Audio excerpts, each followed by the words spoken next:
Alright guys, welcome to the unboxing and first impression ng bagong mouse ngayon. Kalalapag lang ng Ninjutsu Sora 4K. So, hindi pa ako nakasubok ng unang version ng Sora. So, this is my first time. And yes, very excited ako. And without further ado, yan, unbox na natin tong bagong Ninjutsu Sora 4K. Alright, so this is the Sora 4K.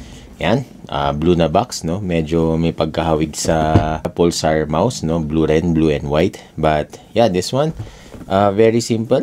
Nandito makikita natin agad dito yung mga information. Yan, hindi masyadong makita. And ito, mabibili sa Rotobox Philippines. Meron silang direct. Meron din akong Shopee link na nilagay dyan sa description. And nasa description lang guys, or nasa comment yung Shopee link. Yan, kung gusto niyo nang bumili after manood ng video na to, nandun na yung link para sa inyo. Yan, click nyo na lang. So about this mouse pala, this is yan, 49 grams. Mas bumigat ng konti. I think nasa 47 grams lang yung unang nilabas na Sora. So ang pinagbago lang dito is yung coating and then yung optical switches, tapos nga yung higher polling rate. So yan, tingnan natin. So eto, buksan natin. Yan. Okay, so upon unboxing, yan, makikita natin agad. Nandito agad yung Sora. Yan, I got the white version. Bago natin tingnan yung mouse, dito muna tayo. Tingnan muna natin yung laman niya. So, yung tray, yeah, wala na. Yun lang yung laman niya. So, ang laman nito is yan lang. So, wala nang laman. Itong ano lang, warranty card, user manual, and may warranty, may warranty instruction din. Okay, so nakalagay na agad dito guys kung ano yung settings, yung kulay. Yan, kung wala kayong balak gumamit ng software, yan, check nyo na lang yung guide na to. Right, so next, cable. Cable na naka-connect na yung 4K. Hindi mo na kailangan bumili ng dongle para sa 4K niya, hindi katulad ng Pulsar na kailangan mo bumili ng separate dongle and yung mga Razer. This one nakakasama na siya. So parang ano, yung mga Atlantis na kasama na yung dongle niya. So yan, nakakabit na siya. And then itong cable, I think pag white, pag black yung cable niya. Right? So next is, yan, may extra skate silang binigay. Pero this one is, I think, different configuration to. Yan, kasi may nakita ko sa mga Sora sa YouTube, 4 pieces lang yung, or 5 pieces lang yung ano nila, yung skates nila. Ito, yan, mas larger. And I think this is Teflon, no? Teflon PTFE ito. So, expect natin na mas madulas siya kaysa sa mga Virgin PTFE. So, yun lang yung laman. Okay. Yan. Medyo napansin ko guys, walang ano, wala yung 2.4 dongle niya, no? Medyo parang wala yung 2.4 dongle niya sa box. So tingnan natin kung nandito. Okay, kasi may packet yan, oh. Tingnan muna natin bago natin pag-usapan. Wala. So it means para saan tong packet na to, no? Kasi wala naman siyang separate na dongle. Interesting, very interesting. Wala siyang kasama. Alright, so yan, first impression natin. So yun lang guys yung kasama ng content niya. Wala masyadong makikita, straightforward. Sa presyo nito na nasa 5,000 mark, I think nasa 5,690 sa Rotobox. This is considered as a high-end, no? High-end. Bakit? Kasi meron siyang 4K polling rate. And then, yun nga, yung mga nabago dito is yung coating and then yung switches niya. This is an Omron optical switches, which is it claims to be very expensive optical switches compared sa mga LK, compared sa mga sa Razer switches, yung mga yan. Yeah, so yan, tingnan natin, expect natin muna. Unahin natin yung shape, guys, yung shape nito. Kung nakahawak na kayo ng Sora before, maraming claims na katulad nito ang Atlantis XM1, yan, mga kasama niya. Itsura pa lang, ganun talaga. Tapos itong hump niya is medyo, ayan, medyo aggressive dito pagdating sa gitna. Hindi siya bandang likod parang medyo gitna siya. So upon looking at the shape, yan, parang alam ko na pang claw and palm siya, no? Bagay sa claw and palm, which is yan na nga. parehas na parehas sa shape ng XM1, same vibe, XM1, Atlantis. Yan yung mga ka-shape niya, no? It's low profile na may konting hump. Yan. Hindi siya katulad ng X2 ng Pulsar na low hump na low profile. Okay? So ito, meron kang mararamdaman na hump banda sa baba ng knuckles mo.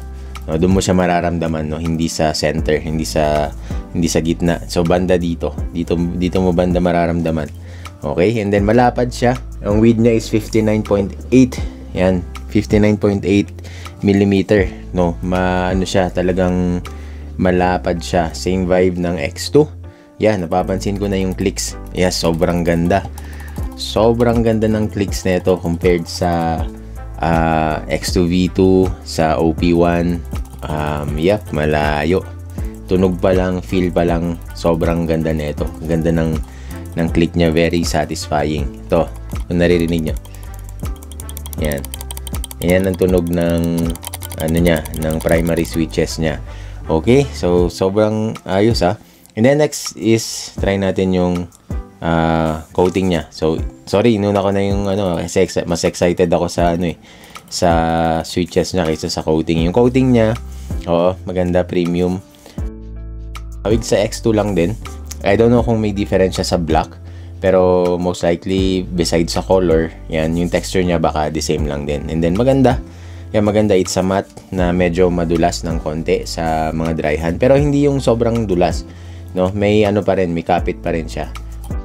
Inspect muna natin. It's white and gray combination. Ayan, gray yung scroll wheel and then gray, or sabihin natin pag may pagka-silver yung kulay niya ng logo. Okay? Itong side buttons niya, yan, ganda.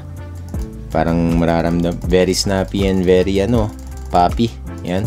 Hindi siya ganun ka mushy, no? Although yung design medyo mushy, pero ito, ayan, tamang-tama lang. Since this is symmetrical and claw grip, yan, expect natin na medyo aggressive na talaga dito sa gilid niya banda, sa may sides niya, sa lower and the mids. Yan. May pagka-aggressive siya, kaya it's good for claw and palm. Yan. Pag palm lang, medyo may kanto lang nga dito. Yan. May kanto lang siya ng konti dito. Pero kung claw grip, relax or aggressive, yan, wala kang magiging problema dito.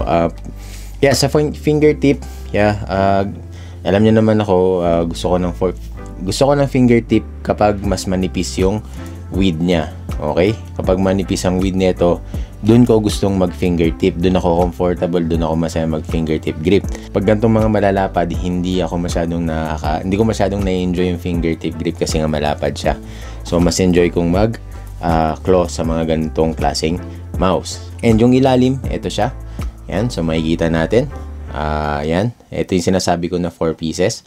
1, 2, 3, 4 na small. Yan, kung gusto mo ng mas fast glide yan kasi konti yung friction. Yan, mas maganda yung glide nito, mas even. So meron pa dito sa gitna. Alright, so ito yung extra skates niya kung gusto nyong palitan yung configuration. Okay, kung gusto nyong medyo mas may control ng konti, yan, salpak nyo lang to. So on and off, nandito na. And then yung DPI adjustment.